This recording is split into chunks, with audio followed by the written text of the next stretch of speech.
This Oliver, this savior, I will taint his heart with the blackness of despair.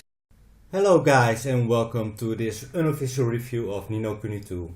Personally, I always been a huge fan of Ni no Kuni Part 1 because the cutscenes were amazing, I loved the voice acting and I really felt for Oliver. Oliver was always the guy you sympathize with, and that's the first thing I want to talk to you about, because Evan, what's the deal with Evan? It is a boy, but he looks like a girl, and I'm not trying to be sexist, but I find it very hard to relate with Evan. First of all, Evan is supposed to be a king, and he gets saved by some guy from the future named Ronald because he gets betrayed. And that's all a very nasty situation for him. I completely agree with that. But the thing is, I just don't feel it. He is trying to build a kingdom without any war. And like, that's what we all want, but that's just not happening. It's like, yeah, you just don't feel it. The lack of voice acting, the lack of cutscenes, it just isn't the same. I love the familiars from part 1, where are they? I love the monster training system, but there just isn't any at this point. So yeah, I find it to be a bit disappointing. I like the hippopotamus, it's a bit like Pikmin, but I love the familiars. The combat system, to be fair, it's gotten a lot better since then, but it's just not... It just isn't the same. It always...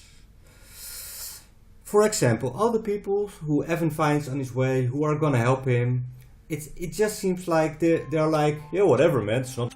We have anything else to do with our lives? No. Why wouldn't we follow a random guy who claims to be a king in his naive quest and sacrifice our lives for it? It just doesn't make sense.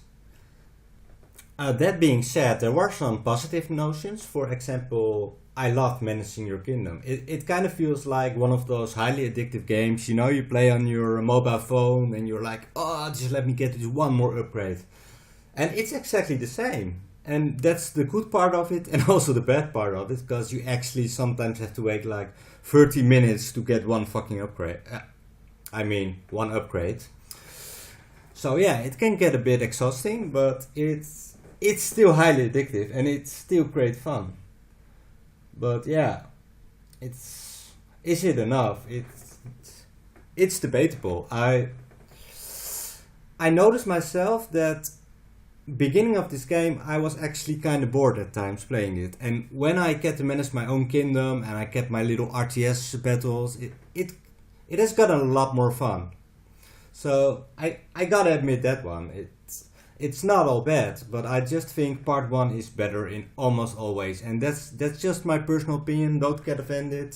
You're allowed to find part 2 better than part 1. It's all cool with me, but it just doesn't feel like that for me.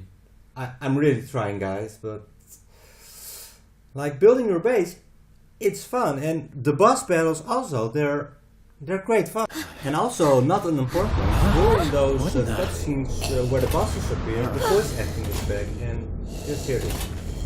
I have you now. I mean, it's scary, dude, come on, let's be honest.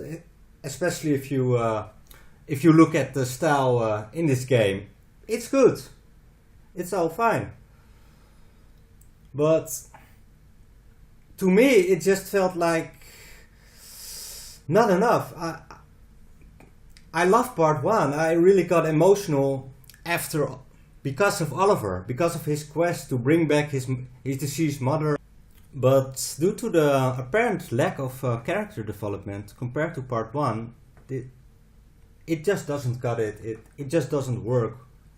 And my verdict is gonna be, if I'm gonna be completely fair, because of the lack of voice acting, the lack of cutscenes, and the lack of character development. Of course, managing a kingdom kind of makes it better, but I give it a 6.5, and that's my final verdict. And I hope you guys enjoyed watching, and I hope you all have a wonderful day.